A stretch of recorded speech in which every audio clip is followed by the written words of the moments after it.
Congolais jusqu'à la mort. Congolais jusqu'à la mort. Congolais jusqu'à la mort. Nous serons Congolais jusqu'à la mort. Congolais, Congolais jusqu'à la mort. Congolais jusqu'à la mort. Si wana wa Kongo tunakuja hapa kwa kuweza kuonesha huzuni na mateso ambao wandugu yetu ambao huko kueste ya Kongo vile wanauawa, wanateseka, wanabakiwa. Ndio maana tunakuja hapa kama watoto wa Australia kwa kuweza kumanifeste huzuni wa watu ambao wanatuua, wale wenye Rwanda wanaua kila wakati. Miaka 30 beko paka Mkongo abapende kutoka, banafanya mambo mabaya sana ya huzuni. Ndio maana sisi kama watoto wa Australia tunakutaniwa hapa kwa kuweza kuonesha huzuni na kuleta malalamiko yetu mbele ya government ya Australia. Ndio maana tunakuja hapa sisi wote, tunakuja kwa kuweza kuleta uchungu wetu mbele za government ya Australia. Nasema mchiluba ni kusema kwamba twetu bana ba Kongo tujiba sangila mwabeu balo kuleja kanyinga nyinga ka lutatu tujibana betu bika na bafoku est ku Bukavu ni Kugoma, Ituri, banakufa bafwa bikole babunyi bakibwa bakwabu bafwa myaka 30 bikanano batata bakenga bajilani myaji kibwaruka tuibasangila mwabeu wakuleja kanyinga nyinga ketu.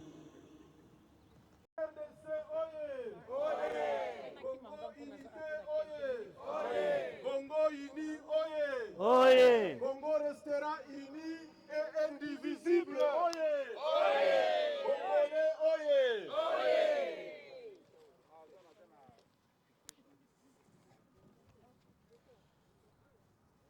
This message, we are addressing it to the Australian government. The war in Congo started since 1996 when the armies of Rwanda, Uganda, and Burundi invaded Congo. Since 1996 to today, 2025, almost 31 years that this war has been going on in Congo. We've lost more than 12 million people. We hear people talk about genocide. The genocide in Rwanda was about 800,000 people, Hutu and Tutsis all together. But in Congo, we have lost more than 12 million people, more than 6 million women raped. But the world is silent. Australia is silent. We are calling upon the Australian government to stand up and speak out, because there is no difference between the Congolese soul and others' souls. We are all human beings and we have to be treated as such. We see how the world is organizing. We see how the world is gathered to defend the cause of Ukrainian people, to defend the cause of Israeli people, to defend the cause of all other nations. But when it comes to Congo, the world is silent. The world is silent. Australia is silent. The Congo is the richest country on earth in terms of mineral resources. And yet Australia is benefiting from those minerals. We have more than hundreds mineral companies, Australian mineral companies in Congo at the moment, right now, exploiting illegally. And they are exploiting in the eastern Congo, where we have millions of people killed every single day. Since January this year alone, when the M23, backed by Rwandan government, captured the city of Goma, only one day, more than 8,000 people were killed, and the world kept quiet. Australia is quiet. Why? Why this double standard? When it comes to Ukraine, you gather all your forces, you send arms, you send money, you send everything to defend these people. But when it comes to Congo, instead of defending Congolese people and their rights, you go there to plunder their resources. Australia, shame on you. Australia, shame on you by keeping quiet on the atrocities that are going on in Congo. Shame on you. The United Kingdom has condemned Rwanda and M23. Canada has done the same. Germany has done the same. France has done the same. Belgium has done the same, even to cut ties with Rwanda. Yet Australia is keeping quiet. Why? Why? We are Australian Congolese here, and we thank you for giving us shelter, but it's not enough. While our people, our mothers, our children, our sisters, our fathers are being mercilessly killed, Australia keeps quiet. Why? We need Australia to stand with the Congolese people by imposing sanctions on the genocidal government of Rwanda. Rwanda is killing Congolese people.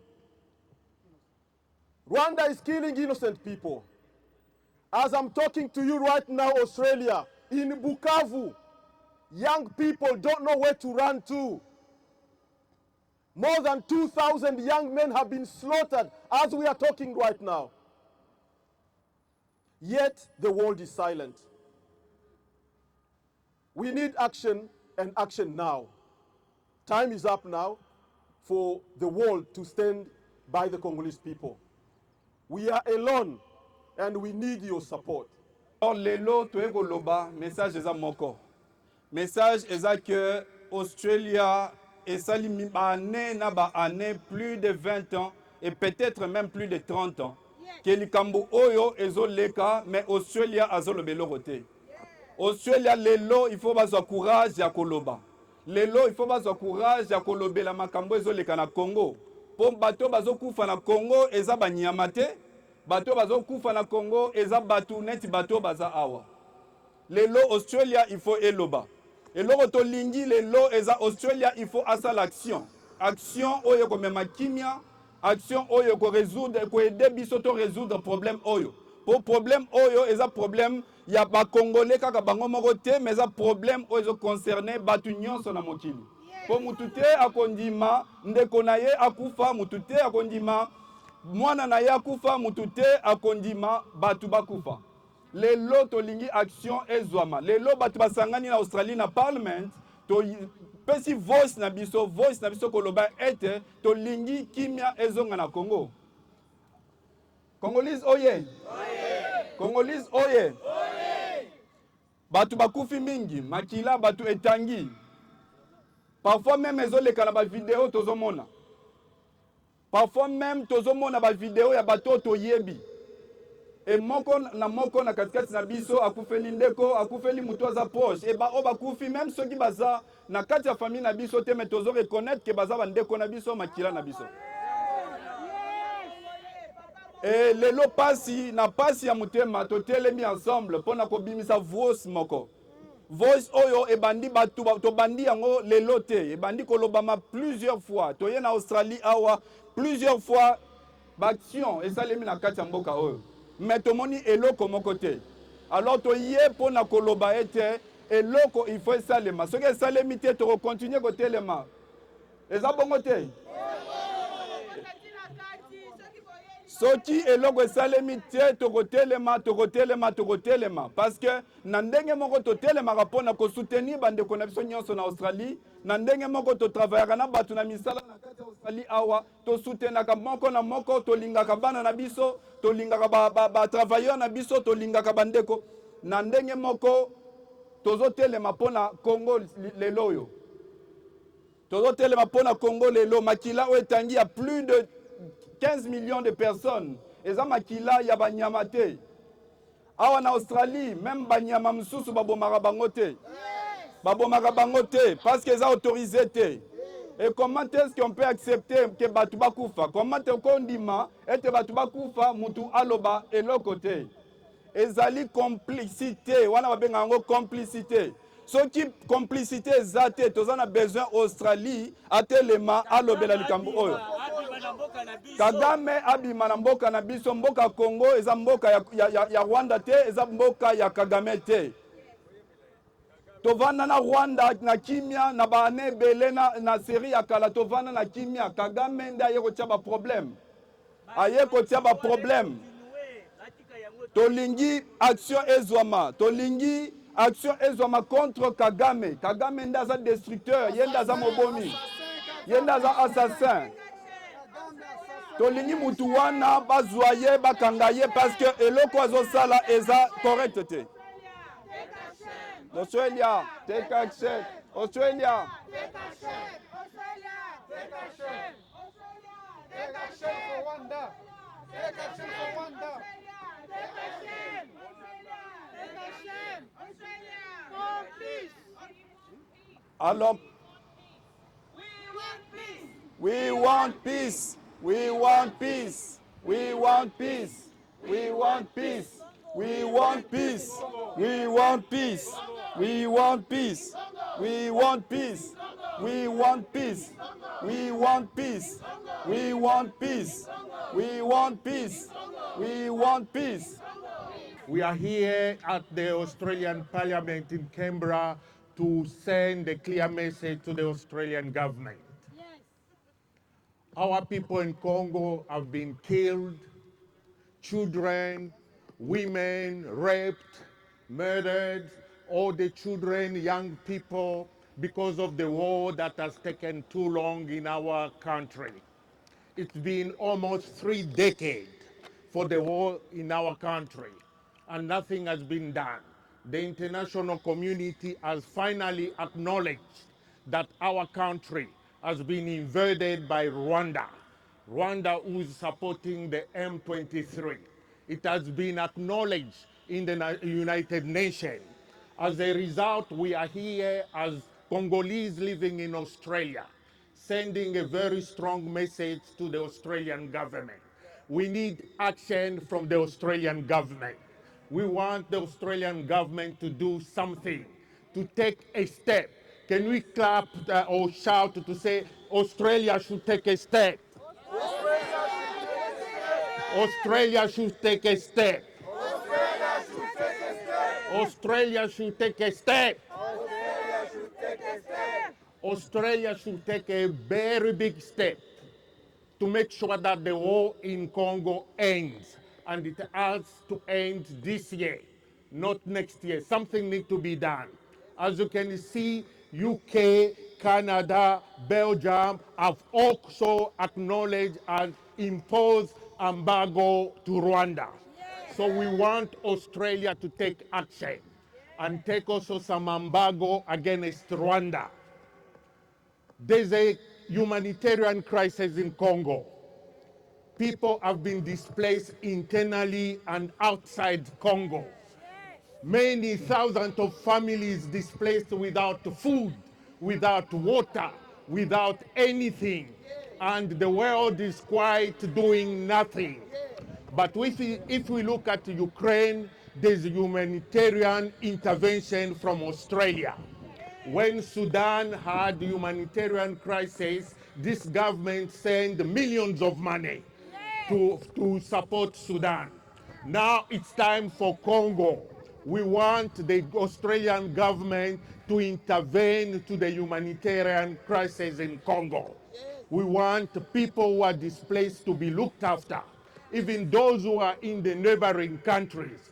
Australia can still make a voice to the United Nations High Commission for Refugees so that there's humanitarian aid to refugees who are in the neighboring countries. Are you ready for Australia? We have people in Australia who have been affected by the war in Congo. These families have lost their loved ones. Those families have lost their loved ones.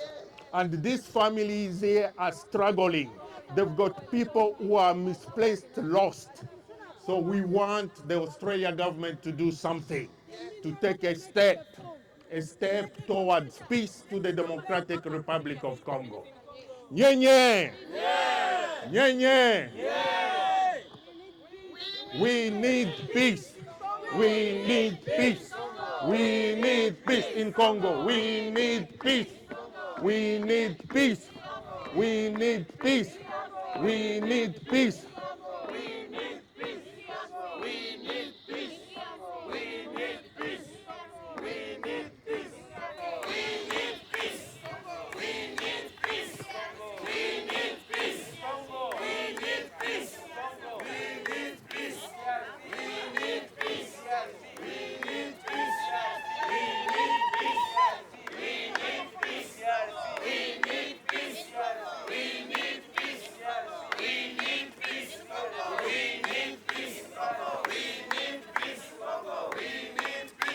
Dear Congolese members, here we have the Assistant Minister of Foreign Affairs, Mr. Tim Watts. Yes. He cares about Congolese people. Yes. And he has a few words to say about us and our nation. Yes. Thank you. Yeah. Let me begin by saying thank you for coming here today to talk about this issue and to raise awareness in Australia about what is happening in Congo, particularly in the eastern DRC. You know, the building behind us, it's an important place for Australian democracy. It's where we come together to talk about the interests of what's happening in our communities. It's where we exercise our democratic rights of freedom of speech and assembly. But it's more than that. A country like Australia, where half of us are born overseas or have a parent born overseas, this building can be a place where people from all around the world can come and exercise those democratic rights that they may not enjoy in their home countries, to put a spotlight on these issues of international concern here in Australia. I want to say that the electorate that I represent in Melbourne's West has a significant DRC community that makes an enormous contribution to my community and to the Australian way of life. So I know the contribution that your community makes to our nation. I also know the connection you have to what's happening in the DRC at the moment, the pain that causes, the trauma that you're all experiencing. Thank you for channeling that pain and trauma into action and coming here and raising awareness of the conflict in DRC and the humanitarian suffering that's occurring. What I want to say to you is I want to assure you that the Australian government understands what's happening and we're raising this issue. We've discussed this issue with colleagues at the G20. The Foreign Minister did in a MICTA statement. We've discussed this issue at the UN Human Rights Council, where we've delivered a strong statement on this. We've discussed this issue at the United Nations General Assembly, and we have discussed this issue directly with the governments involved. I've raised this with my counterpart in Congo, and we've talked about the need for African solutions to African problems and how countries like Australia can support that work.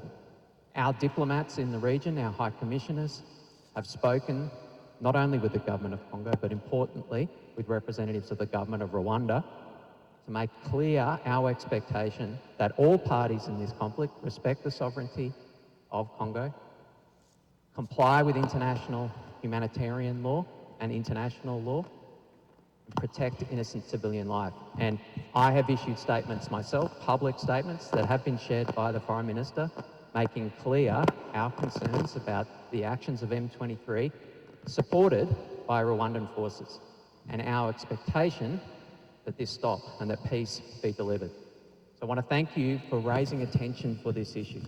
Unfortunately, there's a lot of pain and suffering happening around the world at the moment. I want to be clear that we see what's happening in Congo and DRC. We're not a central player in Africa, but we're using our voice to support the protection of innocent civilians and the search for peace in DRC. I want to also say the humanitarian support we provide in Africa, we provide through NGOs and particularly through UN agencies. So we've provided $11 million to the UN Central Emergency Relief Fund that has provided $17 million directly to support humanitarian issues flowing from this conflict.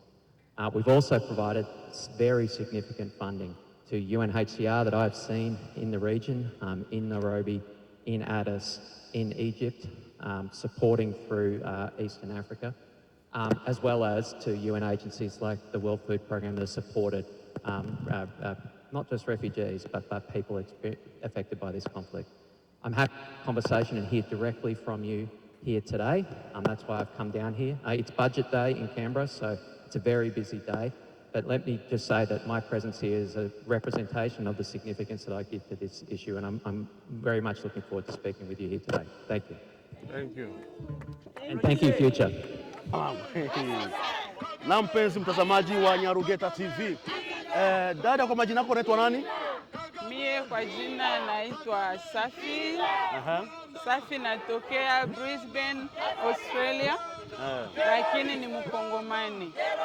Nasikia leo mmekuja kufanya nini hapa kwenye parliament ya Australia?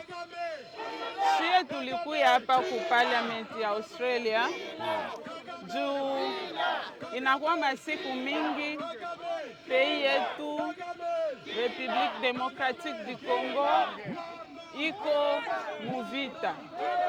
Inakuwa miaka 13 sasa pays yetu iko muvita. Na tunayua kama Congo ni one of the richest countries. Okay. Na ile ndio sababu ya ile vita. Kwa sababu Rwanda iligundua kama Congo iko na minerals mingi, ikaleta vita, inaua batu mkongo, ina batu ya Rwanda bana rape, bana muke bako rape, batoto banauawa, bamama banauawa. Okay, na neno gani unaweza ambia government ya Australia kuhusu mauaji kuhusu Congo, na yule minister ambaye toka nje alisema kuhusu nini? Ministre alisema kama kwa kweli wao biko nafanya jinsi iwezekanavyo juu ya kusupport Congo. Kama alisema kama balitoa misaada ku UNHCR yenye iliweza kwenda kusaidia juu ya vita. Na akasema kama kwa kweli wanaweza saidia, lakini abako community ya Afrika. Kwa hiyo inapaswa, alisema kama community ya Afrika nayo inapaswa kuwa pamoja kwa kusaidia kutatua matatizo yao, lakini vile vile wanasaidia. Asante sana dada Safi, tunashukuru kwa maneno yako nzuri. Acha tuende kwa watu wengine tuwaulize kuhusu mambo ya leo ambayo yanaendelea leo hapa Canberra. Asante.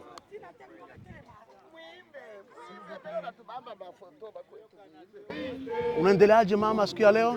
Naendelea mzuri baba. Na kwa majina unaitwa nani? Jina langu Teresa Milolo. Oh, Teresa Milolo. Siku ya leo unaionaje siku ya leo? Ni siku moja tunakuya huku, tunakuya tetea nchi yetu Kongo. Huko fujo sana yenye inapitikana Kongo na tunachoka shakwa miaka za mingi. Tunakuya ongea na wakubwa za nchi, basimame nabo batutetee. Okay. Kwanza mwenyewe dada Teresa umetokea wapi? State gani hapa Australia? Mimi nakuaka humu mwa hii state, niko president wa community yetu ya Australia ya ACT. Okay. Tunashukuru sana mama. Endelea kufanya kazi nzuri, na unaweza tuambia nini kinatakiwa kuendeleza ili Kongo ipate amani, na watu wa Congomani ambao wako hapa Australia wazidi kufanya nini ili government ya Australia iwasupport kuhusu mauaji hapo Kongo? Shie tunapenda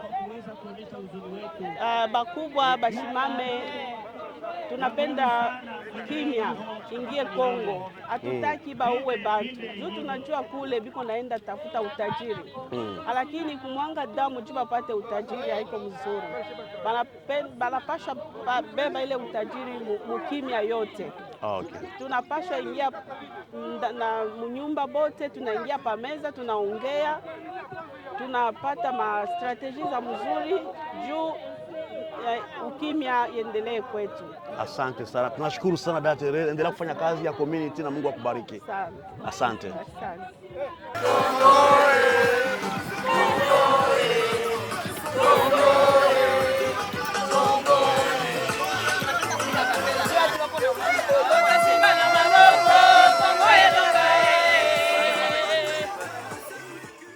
Mpenzi mtazamaji wa Nyarugeta TV, leo tuko hapa Cambrera, hapa kwa parliament, na tuko na president wa Congomani hapo Brisbane, Queensland. Tutajua kwa majina unaitwa nani? Kwa majina naitwa Future Fidel, ambaye ni kiongozi wa Congolese community ya Queensland. Okay, Future. Future the president of Queensland. Tutajua Future, utuambie kuhusu ilikuwaje ugumu gani ulikuwepo ambao upa mkanda kitu kama hichi leo. Wakongomani wote wamekuja hapa na mpaka saizi mnaanza kuongea na wa minister wa Australia wote. Ilikuwa vigumu kidogo kwa sababu ilikuwa inabidi kwanza tuombe permit ya kuutilize hapa, wakatukubalia. Kwa hiyo ni kitu ambacho kilichukua process, lakini sisi tuko na shauku na tuko na shabaha ya kuja kuhakikisha kwamba sauti zetu zinasikilika. Hata wangekataa tungeombaomba tu mpaka watukubalie. Hapo tunashukuru sana bwana Future. Na kwa sasa mnamsubiri nani hapa? Naona watu wanacheza wakishangilia. Sijui mnamsubiri nani mwingine ambaye anatarajiwa kuja sasa? Tunasubiriwa minister mwingine atakuja kule, atakuja na 11. Naona hata anakuja nyuma yako, ni kama anakuja kuambia kitu fulani. Okay, no worries. Thank you. Anakuambia nini? Kwa hiyo huyu kuko Senator Paul Skamba anakuja kuongea na wanamemba wa community na vile autoe hotuba moja kwa jumuiya yetu. Okay. Unaweza himiza nini jamii ya Wakongomani kuhusu kuendelea kufanya na kuhimiza watu wakuje kwa maandamano kama hizi? Kitu ambacho naweza kusema ni kwamba Wakongomani tuko wengi sana Australia, lakini vinatusikitisha sana kwa kusema kwamba tukue hapa, tukue kama vile 20 personnes au bien 15 personnes au bien 30 personnes. Ni vitu vyenye viko vizuri sana. Kwa hiyo kazi zinakuaga, lakini ukiwa kitu kama hichi inakuwa vizuri, tunachukua ule muda, ile siku moja tu tunakuja, tuna raise voices, watatusikia kama tuko wengi. Kama tumekuja 15 personnes hawatatusikia. Kwa hiyo tukue ile seriosity na Wakongomani tusimame, nchi yetu ikisije ikabebewa tu kwa sababu sisi tunaona mwingine atafanya. Tukiacha mwingine afanye, hakutakuwa kitu cha atafanya kwa sababu hakuna mtu anaweza kukufanyia kitu chako. Asante sana bwana president.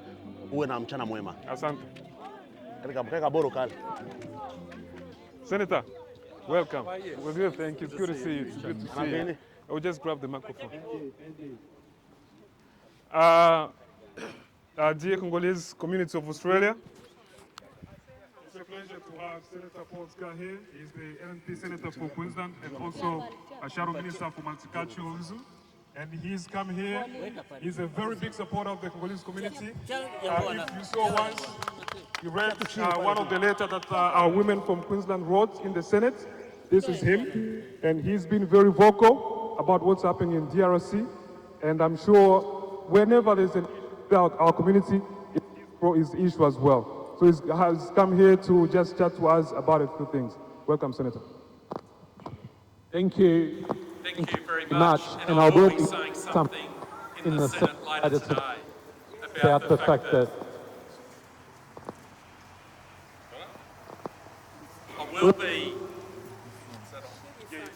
I will be saying something in the Senate later today about the Congolese diaspora, Australian Congolese community coming here in front of Parliament House to make your voices heard. Yes. For your community, but also for the people of the DRC. Yes. The people of the DRC deserve the right to live in peace. Yes. The people of the DRC deserve the right to have the benefit of their own minerals. Yes. Yes. The minerals of the DRC should not be there for the exploitation of outsiders in a fraudulent, evil process which amounts to national theft from the people of the DRC. Yes. Yes. The women and young girls of the DRC deserve the right to live in peace. Yes. without rape being used against them as a weapon of war. Yes.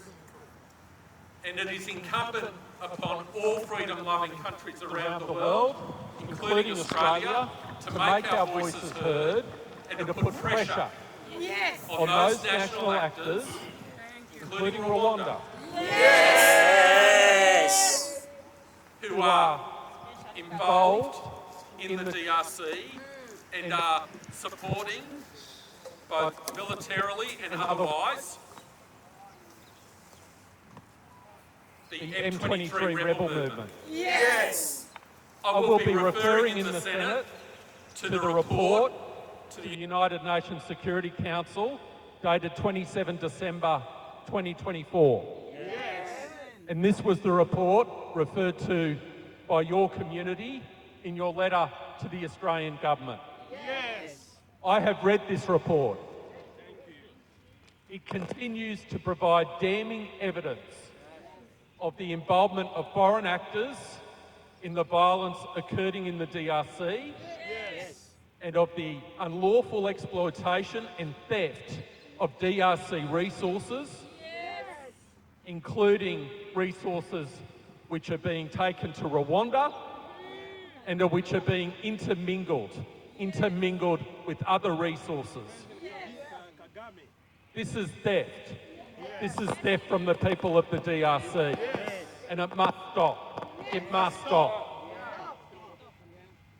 We know over the last 3 months there has been unacceptable violence in the eastern part of the DRC. There are now approximately 7 million displaced peoples from the DRC, 25 million suffering from hunger, and a situation which cannot be allowed to continue.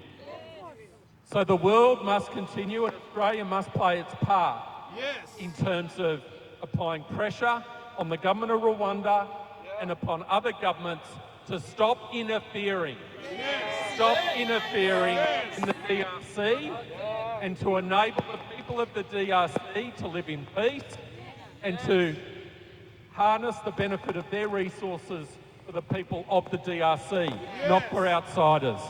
So I call upon our government to read this report of 27 December 2024, to read this report and raise our concerns on the national stage with respect to what is happening in the DRC.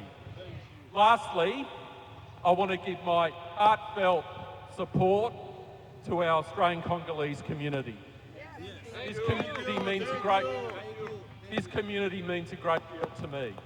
Thank you. And as was said, I did read a letter onto Hansard from the women of the Congolese community in my home state of Queensland to make sure their voices were heard. Thank you. And the emotion, the heartbreak, the concern leaves a lasting impact.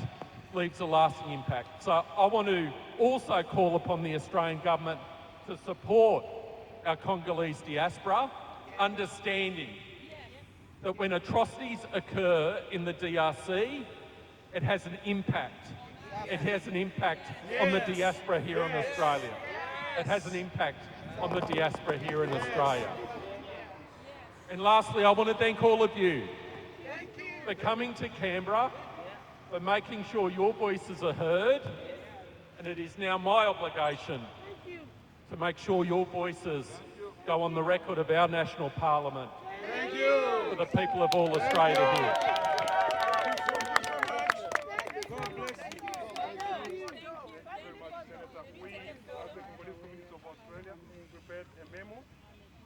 And this is a copy, it's got a reference behind there. So please, we would love to have that memo read to the Australian government. It is a painful way of us saying thank you for the Australian government for showing your gratitude for being here. But there's millions and millions of people suffering in the DRC, and we want the Australian government to do something about it, to act on it, and also to provide some funding to the Australian government, to the Australian community that are here, that are suffering because of these issues that are happening. But thank you very much for coming here. Thank you. Thank you.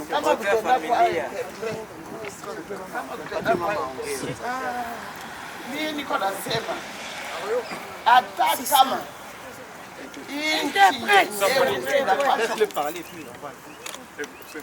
hata kama nchi yenyewe iko na vita, mishaonaka vita miaka 13 wanawaka mpaka bantu. She's saying even though that the country can be in war, she hasn't seen war that goes for 30 years of killing innocent people. Na beko na uwa banamuke, hata beko na mimba, hata mtoto kidogo banamtoka mtwangio, mtoto bebe. And the victims are women, even those who are pregnant, they dismantling the young kids, the toddlers. They take a little baby and smash their heads on the wall.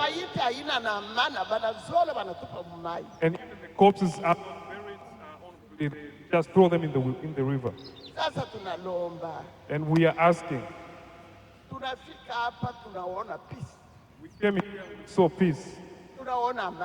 And we saw peace. Our children are studying.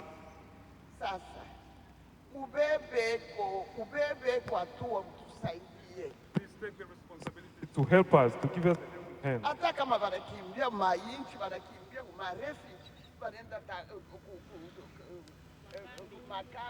Even if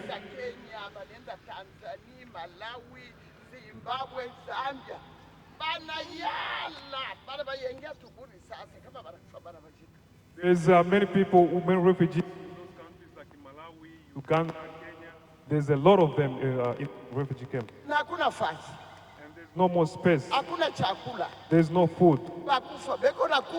Some are dying. And nobody cares.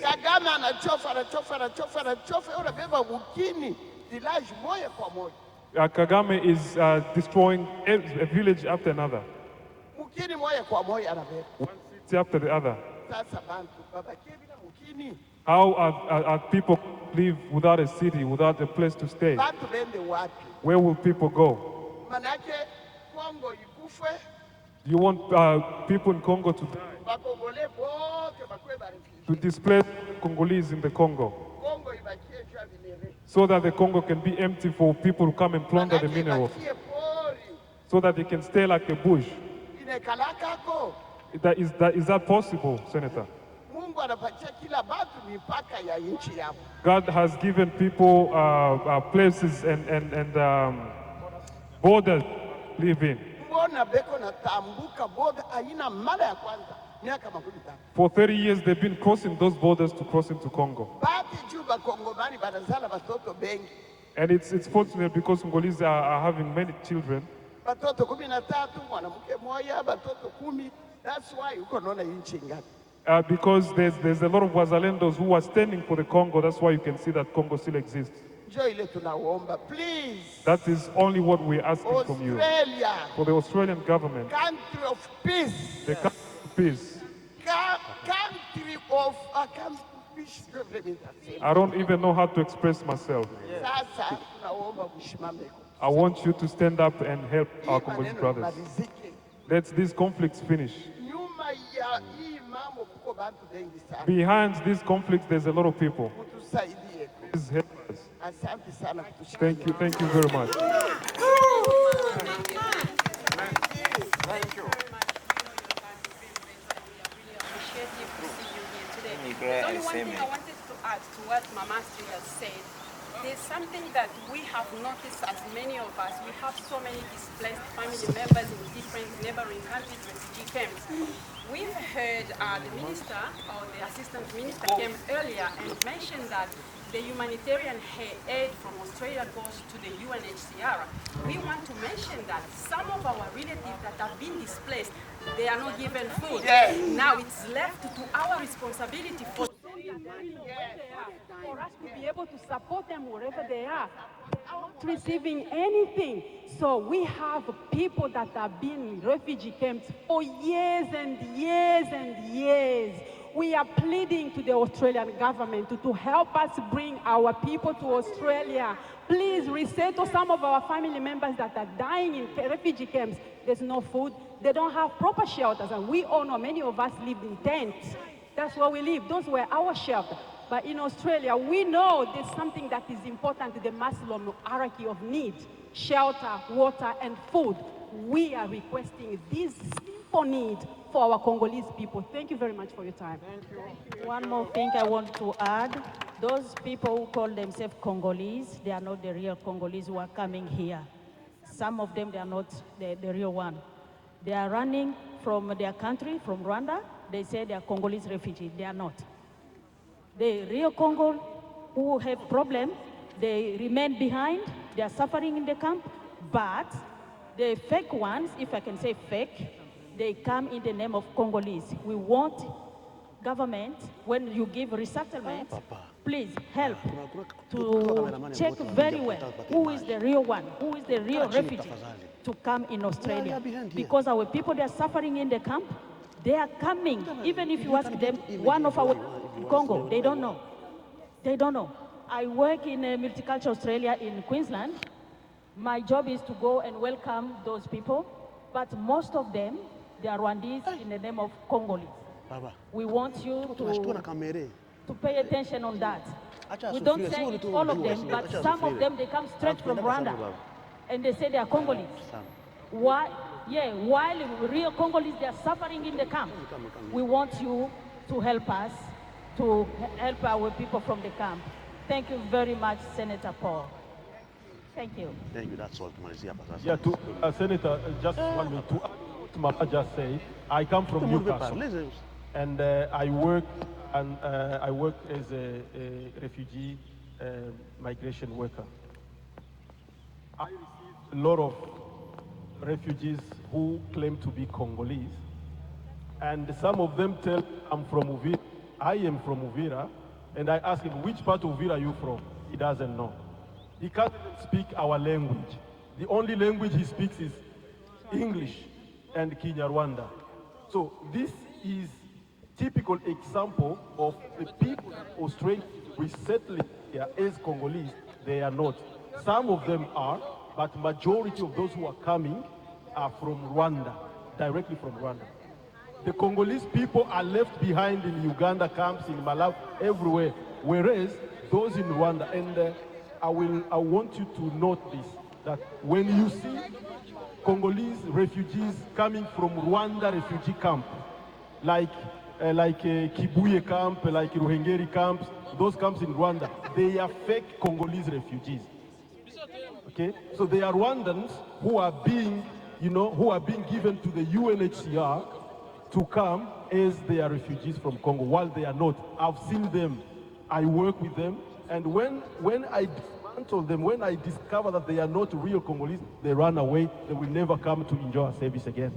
So I want you to note this, and thank you very much. Thank you, but you cannot talk everyone if you want. They have mentioned nice. We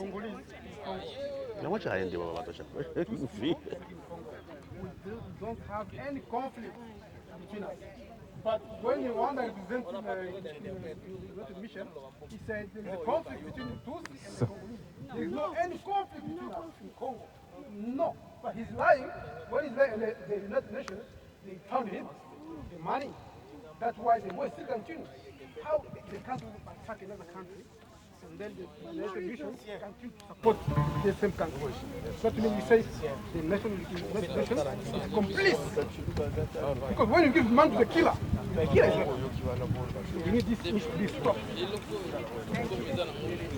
Senator, I wish what some of these people, it's about families that are going through a lot at the moment in Australia here.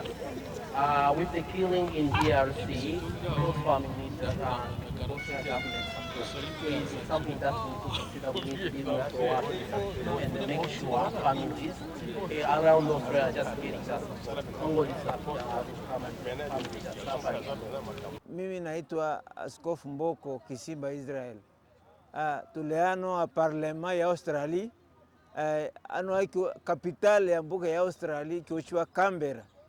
Kwa hiyo tuachano ichulangisha dunia nibo Kongo batuamu walu elo na ekolo. Mchuoba musuku baambaka bamaa batata namisea baambaka bamu ya kwa manga. Kwa hiyo ituma tomona na ministre ano babu chotolola batotocha etubeni ejini bu Congo ya vamiwa na Rwanda na benu bakiungu beno Australia mukiri tolondo mwingilile kati tolondo tumalizie batu bale iwa batu mangaba wa Goma ba wa Bukavu na bino ba mwendeli wa mbuka itu watu achwa hano le 25 mars 2025 icho stalangisha nibo Kongo ya choka na niyakana. Kwa hiyo tulimanga tuachwa hano na ba ministri babuula itomona twababuila twaba mamemo makartasi baenda bakanyamanga betera nibo boitera byo ashi kabisa wanibo tube umuchunge mwingana ano alondo a nshi umutanga Kongo makole manga ose moyeke abichatwelele na twapata tulina bobasha tulina ushindi omwisho mpaka ano alondo a owa onomwa moyakani bo owa na ba M23 boto wabo na bo malishia. Asante sana baba, tunashukuru sana. Asante, Bishop asante. Israel Mboko. Asante. Ça va bien, moi c'est Jean-Claude Mapatano. Je suis congolais résident dans la province de Brisbane. Oui, nous sommes ici aujourd'hui le 25, nous sommes ici juste pour rehausser nos voix. Ça fait plus de 30 ans que les Congolais sont en train d'être tués par Saoudi. Ça fait longtemps que les Congolais sont en train d'être assassinés par le gouvernement du Rwanda, et spécialement M. Kagame qui tue chaque jour au Congo. Maintenant, nous sommes venus ici juste pour rehausser nos voix, dire au gouvernement, si vous regardez derrière moi, c'est le Parlement australien. Nous sommes venus juste pour rehausser nos voix, montrer au gouvernement australien que nous sommes déjà fatigués avec les crimes que M. Kagame est en train de faire au Congo. Nous sommes unis, tous les Congolais ici.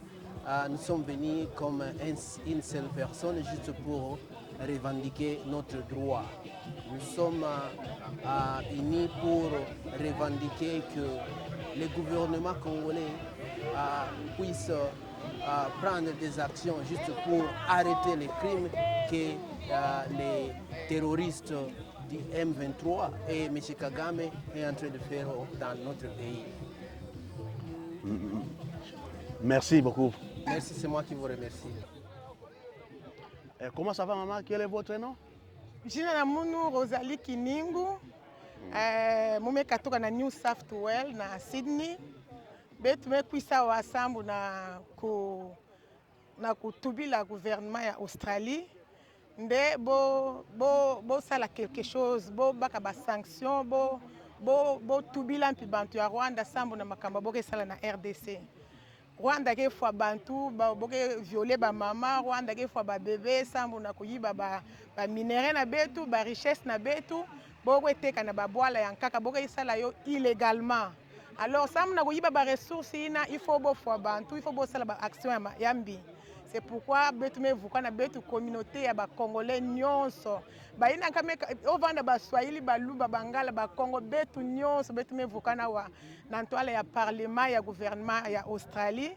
Sam na ko rappeler Australie de bokele parmi ba grande nation ya monde entier. Alors bon pi bo punir, bo tout ba bo réagir pour que Rwanda na Kagame bo bikisa makambo boke sala kufwa bantu na Congo sambu na ba minere ku violer ba mama ku zenga ba bébé bantu donc yoke mbi mingi. C'est pourquoi betu communauté ya ba Congolais nyonso na kati Australie betu me katona ba état différent betu me kusufukana awa na parlement ya Australie sambu na kusonga gouvernement australien bokanga munoko ve kaka mpila boke sala sambu na Israël kaka mpila boke sala sambu na ba pays nyonso bo sala mpi quelque chose sambu na Congo sambu na bwala na betu Congo pour que Kagame na Rwanda na ba pays nandi ya fioti bobika kufa ba Congolais sambu na ba minere na betu ba mama betu metu ba non betu mezola ngemba betu ke prêt na ko négocier mais na fraude ve Kagame ya bika kufa ba Congolais Rwanda ya bika ba génocide ya na ko sala na Congo ya bika ko assassiner ba Congolais. Merci beaucoup papa. Oh, merci beaucoup mama. Soyez le bienvenu. Merci beaucoup. Mpenzi mtazamaji wa Nyarugeta TV, Hapa tuko na mama yetu, acha tumuulize anaitwa nani. Mama unaitwa nani? Kwa majina naitwa Aziza. Oh, asante sana Mziza. Siku ya leo kwanza umetokea wapi? Umetokea state gani na kwa nini uko hapa? Mimi naishi kwa state ya Queensland, vile ya Brisbane, na kalikuwa ka vile ka zamani ka Brisbane kanaitwa Ipswich. Ndio kwenye mimi naishi. Zumuni ni gani ya wewe kuwa hapa? Mimi kweli kama niko hapa kwa siku ya leo sio kwa sababu ya furaha, hapana. Na kama mimi nimejitolea, nimeacha kazi zangu, sio kusema aseme kazi, mimi sijaona kwamba kazi ina maana sana kuzidi nchi yangu. Au mimi sijaona kwamba mimi kupoteza pesa za leo aseme zina maana, hapana. Nchi ndio kitu cha maana. Sisi huku mahali tuko, mara kwa mara utasikia tunaulizwa na wazungu, don't forget your culture. Don't forget you came from. Inamaanisha nisisaulike mila yangu na nisaulike mahali nimetoka. Na ndio maana nimeona hapana, siwezi kusamanisha pesa na nchi, siwezi kusamanisha pesa na watu wangu. Ndio maana nimejitolea, nimelipa ndege pesa nyingi, lakini nimeona pesa sio kitu.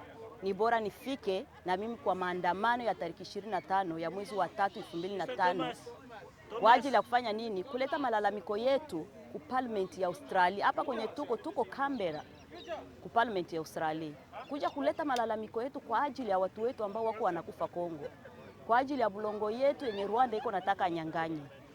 Kwa sababu kama hatukusimama, nani atatusimamia? Kama hatukujitetea, nani atatutetea?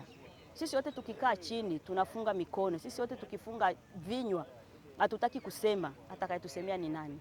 Na ndio maana niliona hapana, bora niache kila kitu nifike hapa kwenye tutafanya maandamano, ili na mimi niwe mhanga wa umoja wao, wa wale ambao wanajitolea kwa kutetea nchi. Na kingine kenye nitawaomba ndugu zangu wa Congomani ambao mko huko nyumbani, wazalendo ambao mnapigania nchi, tuko pamoja. Msizanie kwamba tunawaacha mko mwe peke, hapana. Huku kwenye tuko sisi hatulali. Vita inapoendelea, huyu Mnyarwanda anapoendelea kutuuia watu na kutaka kunyang'anya udongo wetu, sisi hatulali. Na sisi tunaendelea kupiganisha, na ndio maana umeona tuko hapa kwa ajili ya nini? Kwa ajili ya kulalamika, ulimwengu uendelee kujua kile kenye ambacho kiko kinafanyika Kongo. Japokuwa wanajua na wanajifanya kama hawajui, lakini ni vizuri sana na sisi kusimama kutoa malalamiko zaidi. So kwa hiyo tukue pamoja, kitu ambacho naweza nikaomba Wakongomani, tafadhali tusimame na tusikose kuwa tunafundisha watoto wetu kile kinachoendelea. Mara nyingi wazazi tunawaficha watoto kinachoendelea. Tujaribu kufundisha watoto wetu kile kinaendelea kwetu nyumbani. Kwa sababu sisi Wakongomani tuna tabia sana ya kuficha watoto wetu. Lakini Wanyarwanda hawafichi watoto wao kinachoendelea. Na sisi tuwafunze watoto wetu adui ni nani na rafiki ni nani. Sawa, ili watoto wetu wakikomaa wajue kinachoendelea. Hakuna masuala kufichana. Kwa hiyo ndugu zangu, ninashukuru kwa Nyarugeta TV ambaye amenipatia muda mzuri wa kutoa dugudugu zangu. Asanteni. Asante sana mama, karibu tena. Asante. Na mpenzi mtazamaji wa Nyarugeta TV, leo tuko na mama hapa, acha tumuuliza anaitwa, kwa majina unaitwa nani mama? Naitwa Mama Charlotte. Na umetoka state gani? Na niko umoja wa walida katika community Congolese ya Queensland. Kwa hiyo umetoka Queensland umekuja hapa Canberra kwa parliament ili kwa zumuni gani, ili mkuje mfanye nini hapa? Tulikuja kuleta malalamiko yetu ku parlement ya Australia ili watusaidie waseme kwa ulimwengu mzima kile ambacho kinaendelea kwa nchi yetu Kongo, na tunaamini ya kwamba tutasikilika. Okay, na zumuni gani na matarajio yako ni ambazo nafikiria government of Australia tawafanyizia? Tunatarajia vita ishe kwetu. Tunajua kwamba government ya Australia iko na power kubwa ndani ya ulimwengu huu, na wakiinuka na wanasema neno, najua kwamba tutapata matokeo mazuri na kimya itarudia kwetu Kongo.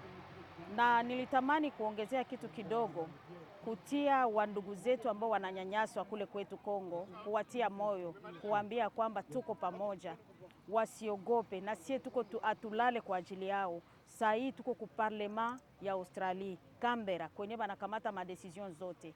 Ndio maana tunawaomba watoto wetu, tuko pamoja na nyie, na sisi pia ni wazalendo wenye kukaa Australia. Tunawaomba mujipe moyo, kitu kizuri kitatokea. Asante. Asante sana na uwe na mchana mwema. Droit à la vie. Pourquoi on peut continuer à violer nos mamans? Pourquoi on peut continuer à tuer nos papas? Pourquoi on peut continuer à piller nos richesses comme ça? Nous avons droit à la vie.